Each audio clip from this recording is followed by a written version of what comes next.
إلى حضرة نبينا محمد صلى الله عليه وسلم وعلى آله وصحبه الكرام وإلى حضرة والدينا ولمشائخنا ومعلمين وجميع أرواح المسلمين والمسلمات. الفاتحة. أعوذ بالله من الشيطان الرجيم. بسم الله الرحمن الرحيم. الحمد لله. إياك نعبد وإياك نستعين. اهدنا الصراط المستقيم صراط الذين أنعمت عليهم ولا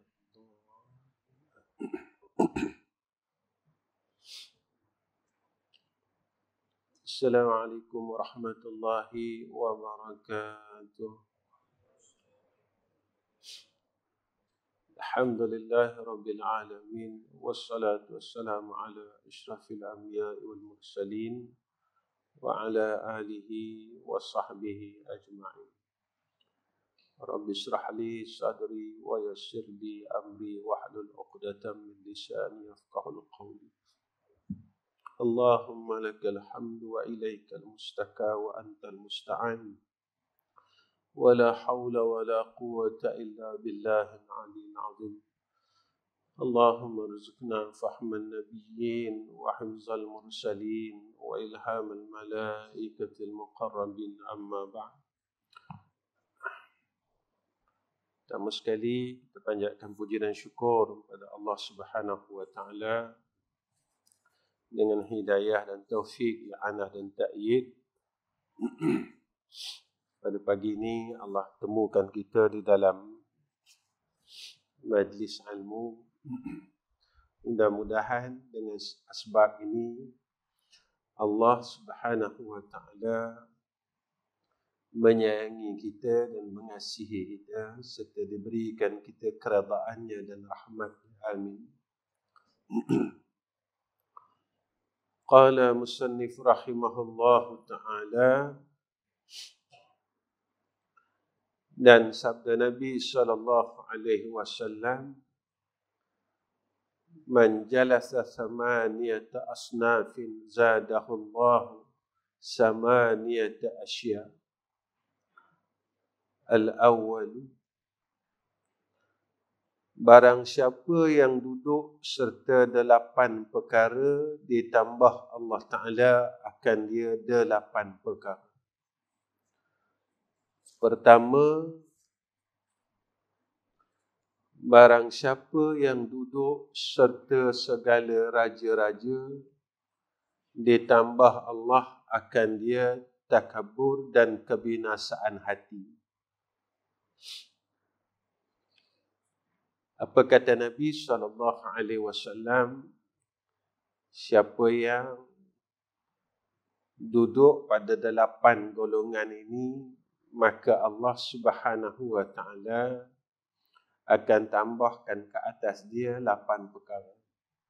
Pertama, orang yang duduk dengan pembesar-pembesar, lalu Allah tambahkan kepadanya sifat takabur dan kebinasaan hati.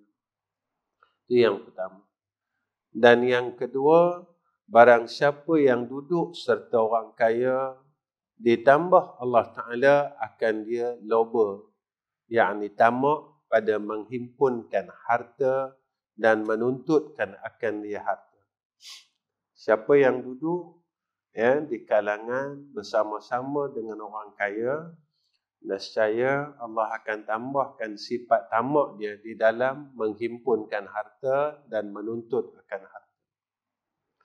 Sebab itu, Masya Allah, kita nak cari, nak duduk, nak letakkan diri kita pada tempat orang kaya yang mutawaddi'in, orang kaya yang rasa cukup. Hakikat kaya ni apa dia tuan-tuan? Kaya ni hakikat dia mempunyai sifat qanaah.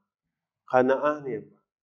Iaitu merasa cukup, memadai, merasakan redha dengan apa yang telah dikurniakan oleh Allah ke atasnya dan dapat menghilangkan sifat tamak dalam dunia. Ini orang kaya. Selalu saya ulang perkara. Dunia tak salah sebab ia perintah. Fantashiru fil ardi wabtaghu min fadlillah. Cari dunia. Ambil dunia. Tetapi ketika dunia itu ada dekat kita, kita tak berubah. Ketika dunia itu ada di kita, kita tak berubah. Kita tak berubah daripada orang yang rendah diri, kita berubah jadi sombong. Kita tak berubah daripada orang yang redha, rasa cukup, tidak berubah menjadi orang yang tamak dengan keduniaan. Sebab apa dilarang tamak ni? Sebab dengan tamak ini datangnya sifat hasad, sifat dengki dan sifat menzalimi akan orang lain. Zaman ni sifat ni berluas-luasa, tuan. Dengan sebab tamak ni tadi, maka jadi menzalimkan orang lain. Ya, jadi zalim. Dan perkara yang sebenarnya sepatutnya ya atas hak seseorang itu, maka kita zalimkan atas mereka. Sebab itu, kalau kita boleh jadi orang yang kaya yang dikasihi oleh Allah, maka itulah sebaik-baik tempat. Kalau kita boleh jadi seorang pembesar yang sentiasa merendah diri dengan Allah, maka itulah sebaik-baik tempat. Yang ketiga, barang siapa yang duduk serta fakir, ditambah Allah Ta'ala akan dia sabar dan redha dengan barang yang dibahagikan Allah. Siapa yang selalu duduk dengan fuqara dan masakin, maka Allah tambahkan dalam hati dia sifat sabar. Sebab itu pada fuqara ini mereka tetap sabar dengan kefakiran. Tetapi sampai satu zaman besok, Nabi kata akan sampai satu zaman apabila hampirnya kiamat. Ketika itu fakir yang sabar ini mula hilang. Maka banyak fuqara dan orang fakir ini dia mula merungut. Dia mula tak sabar.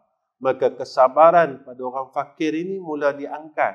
Itu tanda, tuan-tuan, kita duduk pada zaman yang terlalu akhir. Zaman ini zaman yang terlalu akhir di ujung-ujung, yang selalu saya ingatkan diri saya. Ya, saya ingatkan diri saya bahawa zaman ini zaman yang akhir.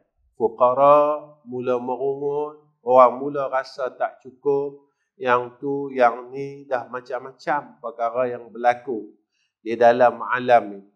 Sebab itu, apabila kita duduk pada tempat fakir dan kita duduk bersama dengan orang-orang fakir, ketika itu Allah tambahkan ke atas kita sifat sabar dan sifat redha. Redha ni, tuan-tuan, benda yang wajib kita amalkan. Redha ni benda yang wajib kita amalkan. Sabar, benda yang wajib kita amalkan. Sebab itu Allah sehinggakan bagi tahu dekat kita tentang orang yang sabar ini. Innallaha ma'as sabirin. Allah beserta dengan orang yang sabar. Kadang-kala kita dapat ujian, kita rasa kenapa Allah uji kita? Kenapa Allah uji kita? Ujian ni, tuan-tuan, sebenarnya tanda Allah ingat. Tanda Allah ingat kita. Kenapa Allah ingat kita? Supaya kita datang kepada Allah. Ketika Allah bagi kita ni tadi sakit, kita mula datang pada Allah. Kita ingat dia balik. Ketika Allah bagi kita susah, kita datang kepada Allah. Kita ingat dia balik. Ketika Allah bagi kita masalah, kita datang kat dia balik. Jadi, tuan-tuan, ujian yang datang kepada kita ini tanda ingat Allah kepada kita. Sebab tu, kalau kita lihat para salihin, mereka ini sentiasa datang kepada Allah sebelum Allah panggil mereka. Sebelum Allah panggil mereka dah datang dulu. Mereka dah datang dulu. Sebab itu kalau kita lihat, tutuk guru kita, orang yang dekat dengan Allah, mereka ni bukan tidak ada ujian. Tetapi mereka ni, ujian ini bukan satu masalah pada mereka.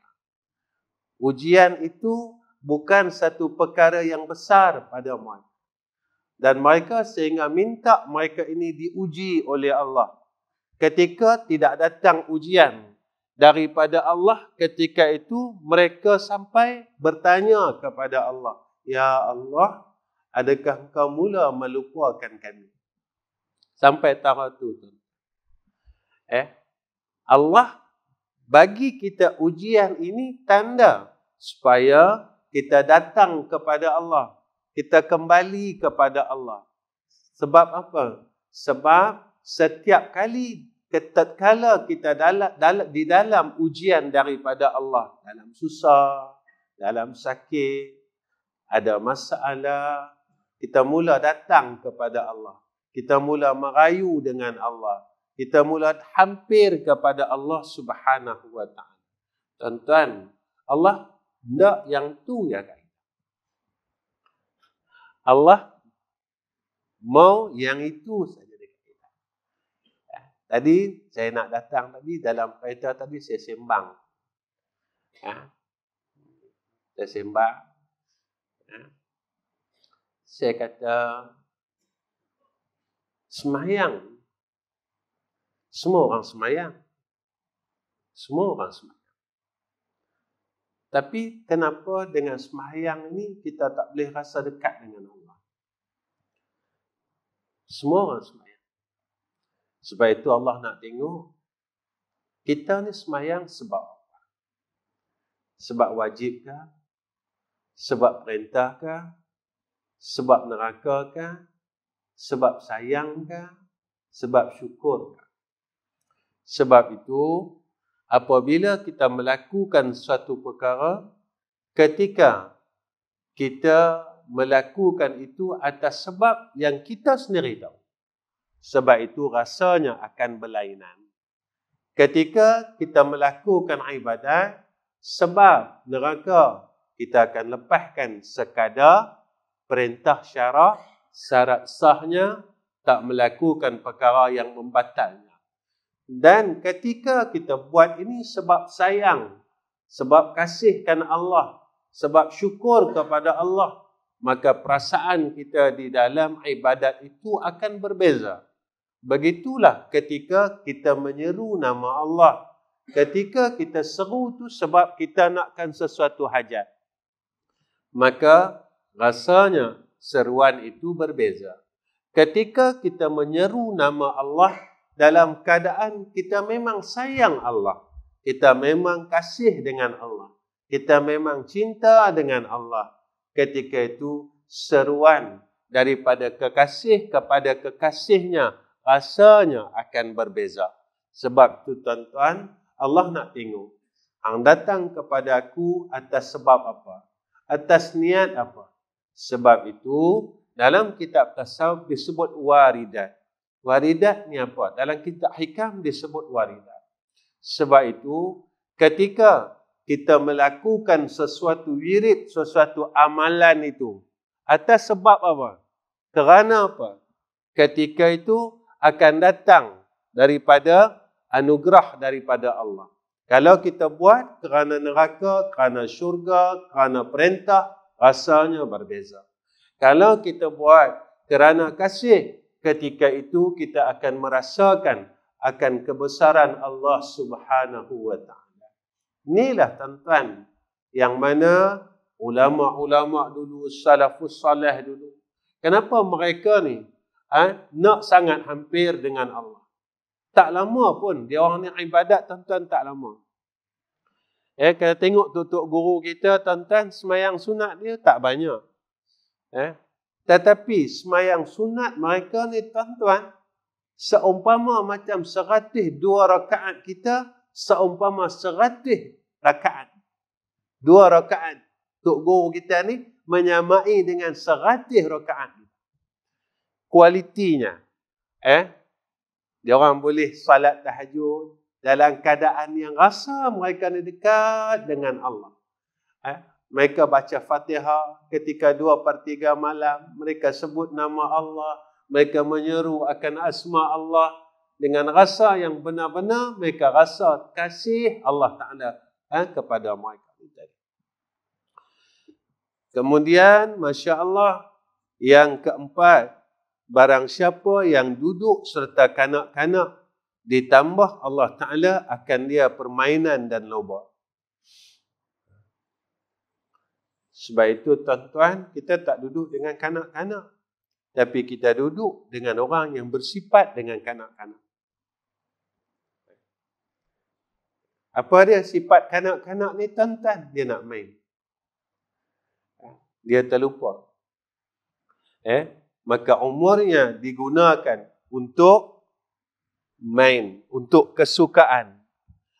Jaga ni tuan-tuan.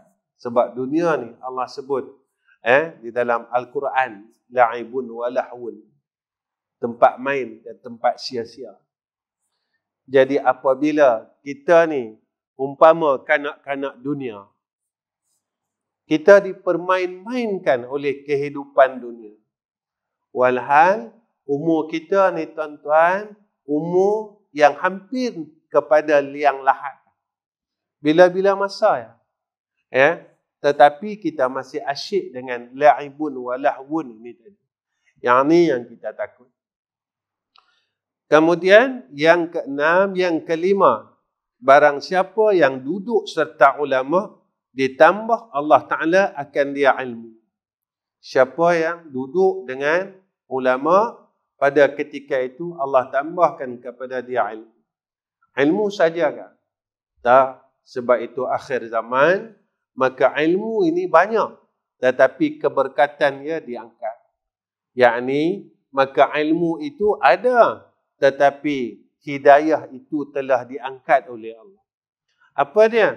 Maka orang yang banyak ilmunya, tetapi diangkat akan kemudahan untuk beramal akan ilmu itu. Yang ni yang kita takut. Kita himpun, tetapi kita tidak diberikan kemudahan untuk beramal. Itu ilmu ni tuan-tuan, antara perkara yang akan melaknat kita di yaumul akhirah, salah satunya ilmu. Salah satu dia ilmu. Yang akan laknat kita, yang akan tuntut atas kita, salah satu dia ilmu. Ini jaga-jaga tuan-tuan.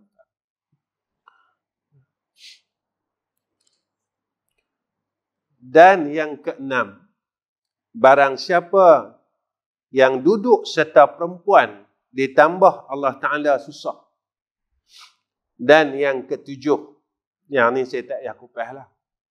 Memanglah. Maknanya kita nak menguruskan seorang perempuan ni, dia susah. Susah. Cukup susah.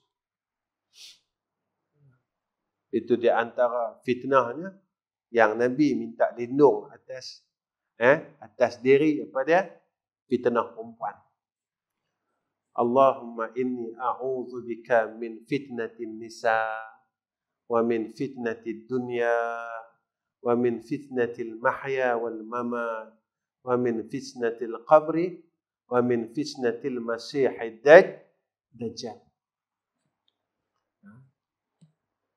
Di mana kelemahan kita? Zaman ni tuan-tuan, zaman perempuan lebih daripada laki-laki dah. Nisbah dia kita pun tak tahu lah. 1:5 ke, 1:7 ke, kita pun tak tahu. Dan fitnah itu sehinggakan banyak daripada datangnya daripada seorang perempuan. Itu orang perempuan kena jaga sungguh-sungguh. Sebab Nabi kata, di antara penghuni yang paling banyak besok dalam neraka Allah adalah wanita. Dan orang perempuan, dia mudah masuk syurga. Dan dia juga mudah untuk masuk neraka Allah. Orang laki-laki, dia susah nak masuk syurga. Tetapi dia mudah untuk masuk neraka Allah. Kena ingat yang tu. Jalan kita susah, tuan-tuan. Nak masuk syurga, jalan kita susah. Sebab kita terikat dengan banyak perkara. Kita terikat dengan isteri kita terikat dengan anak kita terikat dengan nafkah kita, banyak benda yang kita terikat. Sebab itu, persoalan atas seorang laki-laki itu lebih lama daripada persoalan seorang perempuan. Ya, orang perempuan ni dia kena tolonglah suami dia. Ya, macam itulah. Ya. Dan yang ketujuh, barang siapa yang duduk serta fasik, ditambah Allah Ta'ala akan dia maksiat dan dosa. Berlindung aku kepada Allah dari demikian itu. Siapa yang banyak duduk dengan orang yang berbuat maksiat, maka ditambah atasnya dalam buat maksiat. Maksiat ni tuan-tuan bukan zahir saja. Saya selalu ingatkan diri. Bukan maksiat zahir saja. Kena ingat maksiat batin. Kadang-kadang orang jumpa saya, Ustaz, untunglah Ustaz. Sebab Ustaz mengajar. Saya kata, pada Tuan memang nampak macam bagus. Tetapi pada Allah belum tentu saya bagus. Dalam pada saya mengajar ini, saya boleh buat dosa, tuan-tuan. Dosa apa? Dosa ujub, dosa kibir. Saya heran dengan diri saya rasa saya bagus dan sebagainya. Dalam pada kita berbuat baik ini, masih lagi kita tak boleh tenang. Sehingga mana perkara yang merosakkan akan amalan kita dan diri kita ini kita tak boleh nak selesaikan. Kita tak mampu untuk menyelesaikan. Kita masih lagi duduk di jalan yang salah walaupun kita dalam keadaan berbuat perkara yang betul. Kita buat perkara yang betul. Dalam pada kita berbuat perkara yang betul, kita buat salah. Tak boleh tenang lagi, tuan-tuan. Itu guru saya pesan. Selagi kita masih hidup ni, jangan tenang. Saya tanya dia, bila nak tenang, tuan? Bila hang dah mati husnul khatimah. Selagi hang tak dapat husnul khatimah, dia kata, jangan tenang. Sebab apa? Sebab ada orang yang hidup baik, mati dia jahat. Ada orang yang hidup dia jahat, mati dia baik. Ada ahli Al-Quran, mati dia jahat. Ada orang ahlul ma'asi, mati dia baik. Jangan tenang. Selagi kita tidak dikurniakan husnul khatimah. Bila kita telah dikurniakan husnul khatimah, tenang ketika.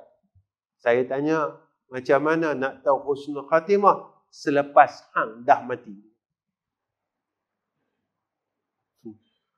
Mana nak tahu tunggu mati ya tuan-tuan? Tapi ada tak jalan supaya kita ni mendapat husnul khatimah? Ada tuan-tuan. Nabi ajar kita, ulama ajar kita. Nak dapat husnul khatimah begini caranya. Ini amalan dia. Macam ni, macam ni, macam ni. Siapkan Nabi bagi tahu dekat kita tentang penghulu istighfar. Siapa yang membaca penghulu istighfar pada pagi itu, ketika itu, hari itu, jika mana ia mati, maka diharamkan atasnya api neraka Allah. Yang orang kata mudah. Mudah Ustaz, memang mudah. Nak baca tu yang susah. Dengar memang mudah tuan-tuan. Nak baca tu susah. Macam nak bangun malam. Nabi kata, sallu fil laili walau rak'ataini. Sembahyanglah pada waktu malam walaupun 2 rakaat. Tapi nak buat 2 rakaat itu tuan-tuan bukan senang. Bukan senang tuan-tuan. Nak buat 2 rakaat itu bukan senang. Dengar dia senang. Macam Nabi kata, siapa yang salat ba'diyah isya 4 rakaat, sama ada 1 salam atau 2 salam, maka menyamai ia seperti mana telah salat pada malam Lailatul Qadar. Dengar memang senang. Bolehkah kita istiqamah tuan-tuan? Boleh ke tidak kita istiqamah setiap hari? Di masjid, insya-Allah tuan-tuan, kalau kita semayang di rumah. Di masjid kita ada kekuatan. Tapi bila semayang di rumah, boleh tak kita buat? Lepas semayang fardu, kita semayang sunat Isya. Boleh tak kita laksanakan? Dengar memang senang. Tetapi nak melakukan ketaatan itu perlunya ada taufik dan hidayah daripada Allah. Macam tu tuan-tuan. Baik orang beriman ni tuan-tuan, hati dia sentiasa bergantung dengan Allah. Dia sentiasa minta tolong Allah. Ya Allah, tolonglah. Ya Allah, tolonglah aku. Tolonglah aku. Ya Allah. Ni orang beriman. Dia tak berpegang pada kekuatan diri dia, kesihatan diri dia, kemampuan diri dia. Dia tetap minta dengan Allah. Tiap-tiap hari dia minta dengan Allah. Itu bulan lepas saya beritahu tuan-tuan. Nabi sendiri minta tolong Allah dengan doa, Allahumma a'inni ala zikrika wa syukrika wa husni ibadati. Kita ni tuan-tuan, umat Nabi, takkan kita tak nak minta tolong.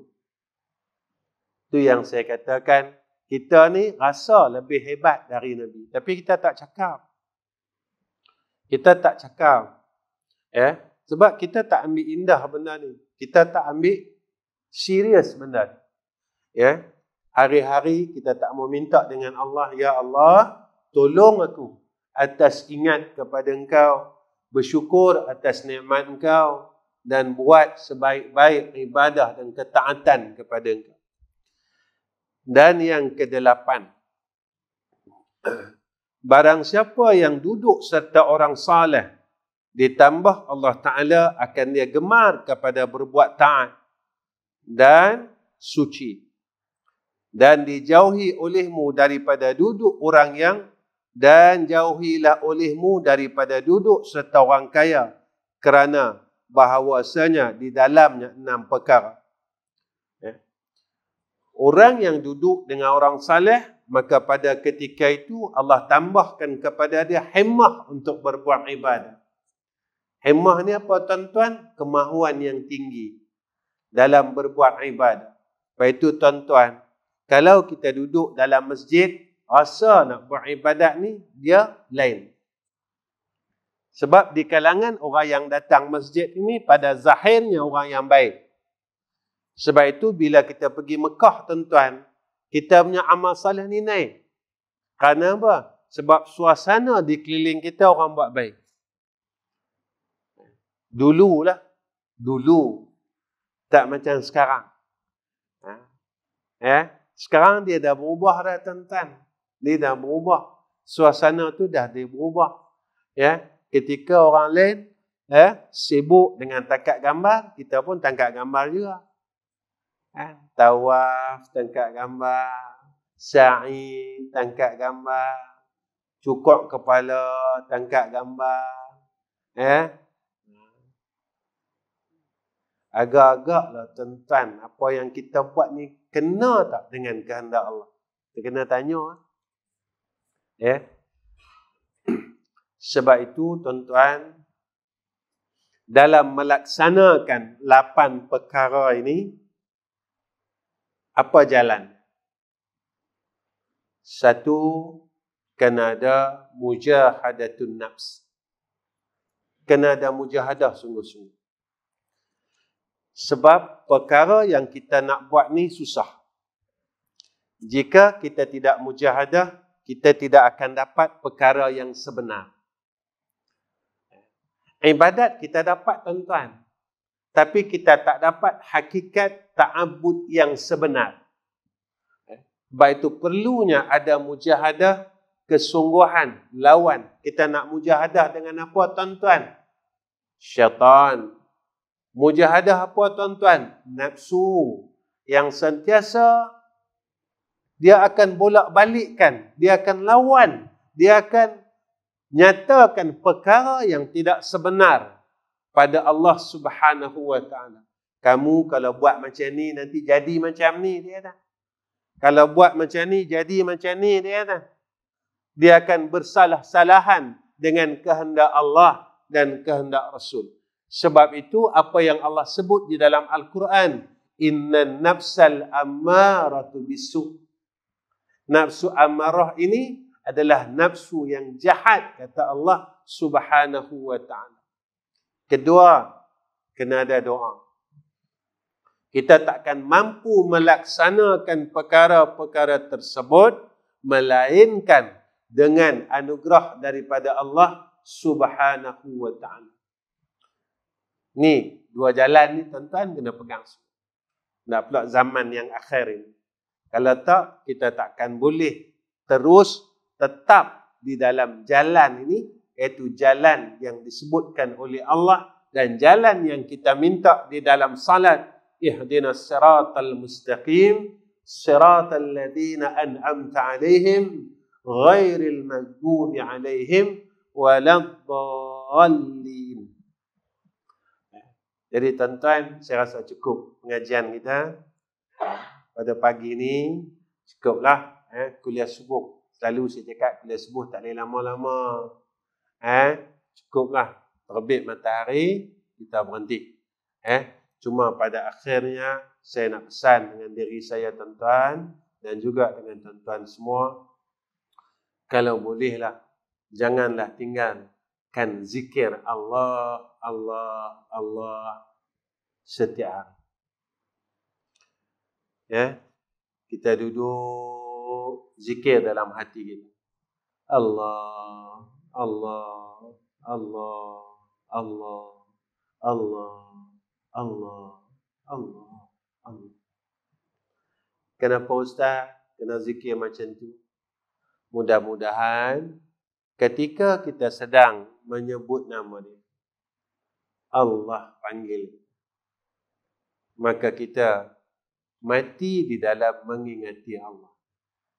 Saya pesan dengan diri saya pesan dengan jangan tinggal. Kita duduk saja-saja tuan-tuan, hati kita sebut nama dia. Allah, Allah, Allah, Allah, Allah, Allah. InsyaAllah tuan-tuan. Satu hari ada orang bertanya dengan saya, Ustaz, saya ni malas. Sedang bangun malam, nak sembahyang sunat malas. Bukan tak teringin, tapi malas. Mesti nak buat apa Ustaz? Saya kata mudah. Allah ini,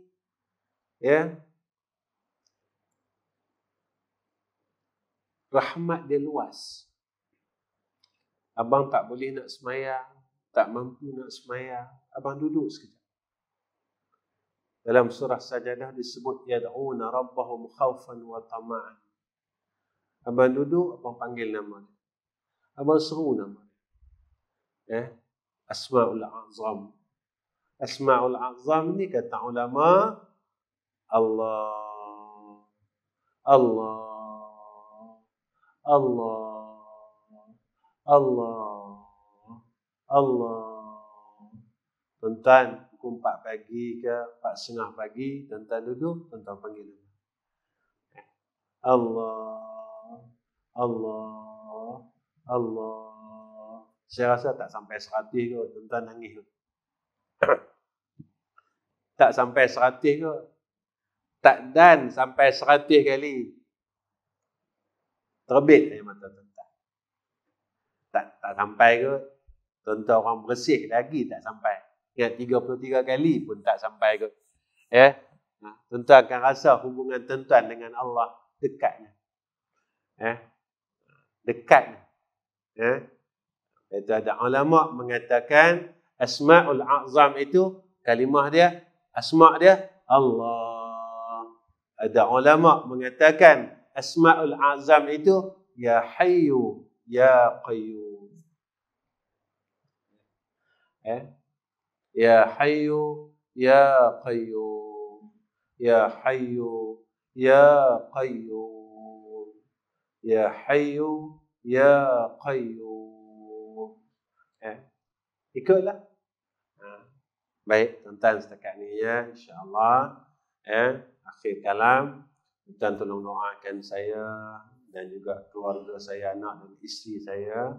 Mudah-mudahan mereka kami dapat jadi orang saleh dan orang baik. Dan saya doakan tuan-tuan, mudah-mudahan Allah hidupkan kita dan Allah kurniakan kita dan Allah pilih kita menjadi orang yang saleh, hidup sebagai orang saleh, mati kita sebagai orang saleh. Insya-Allah. Mudah-mudahan apa yang Allah kurniakan kepada kita, Allah kurniakan ilmu. Dengan ilmu yang ada pada kita dapat jadi orang saleh. Pangkat yang ada pada kita dapat jadi orang saleh. Harta yang ada pada kita dapat jadi orang saleh. Seorang perempuan menjadi seorang perempuan yang salihah. Maka dalam rahmah, di dalam kasih sayang Allah. Dan juga saya minta tuan-tuan tolong doa ketiga-tiga madrasah kita. Mudah-mudahan di dalam rahmah dan dalam pertolongan Allah. Dan tuan-tuan tolong doakan kami dalam urusan yang kami buat. Mudah-mudahan sentiasa di dalam pertolongan dan rahmat daripada Allah Subhanahu wa taala. Wa akhirul kalam. Assalamualaikum warahmatullahi wabarakatuh. Bismillahirrahmanirrahim. Alhamdulillahirabbil alamin. Wassalatu wassalamu ala asyrafil anbiya'i wal mursalin wa ala alihi wa sahbihi ajma'in. Ya Allah, Ya Rahman, Ya Rahim. Kami tadahkan dua tangan kami, Ya Allah, pada pagi ini, Ya Arhamar Rahim. Kami mohon ampun, kami mohon maaf atas segala kesalahan kami dan dosa-dosa kami, Ya Allah. Sama ada dosa silam kami, Ya Allah, ataupun dosa yang sekarang dan akan datang, Ya Arhamar Rahim. Ya Allah, ketika zaman ini, Ya Allah, saudara-saudara Islam kami, Ya Allah, yang tersungkur pada agama mereka, jatuh agama mereka, Ya Allah, dan akidah mereka. Kami hanya dapat melihat dan kami tak mampu untuk membantu mereka saat mereka jatuh, Ya Allah. Maka maafkanlah kami, Ya Arhamar Rahimin. Ya Allah, Ya Arhamar Rahimin. Mereka itu saudara kami, Ya Allah. Berikan kepada kami dan mereka hidayah dan taufik-Mu, Ya Arhamar Rahim. Ya Allah, besok di akhirat, jika Engkau tanya kami, ketika saudaramu jatuh dan tersungkur pada akidah mereka dan agama mereka, apa yang kamu telah buat di dalam dunia, Ya Allah, kami telah berdoa untuk mereka, Ya Arhamar Rahim. Kami tidak mencela mereka, Ya Allah. Kami tidak memaki mereka, Ya Allah. Tetapi kami telah angkat dua tangan kami agar kami dan mereka dikurniakan akan hidayah dan taufik-Mu dan pimpinan-Mu, Ya Allah. Ya Allah, Ya Rahman, Ya Rahim. Kurniakan atas kami keredaan-Mu dan rahmat-Mu serta kasih sayang-Mu, Ya Allah. Satukanlah kami, Ya Arhamar Rahimin, di dalam syurga-Mu, Ya Zal Jalali wal Ikram, bersama-sama dengan para anbiya dan mursalin, bersama-sama dengan orang yang saleh, Ya Allah. Ya Allah, Ya Rahman, Ya Rahim. Wa sallallahu ala Sayyidina Muhammad wa ala alihi wa sahbihi wa baraka wa sallam. Walhamdulillahi Rabbil Alamin. Taqabbalallahu minna wa minkum.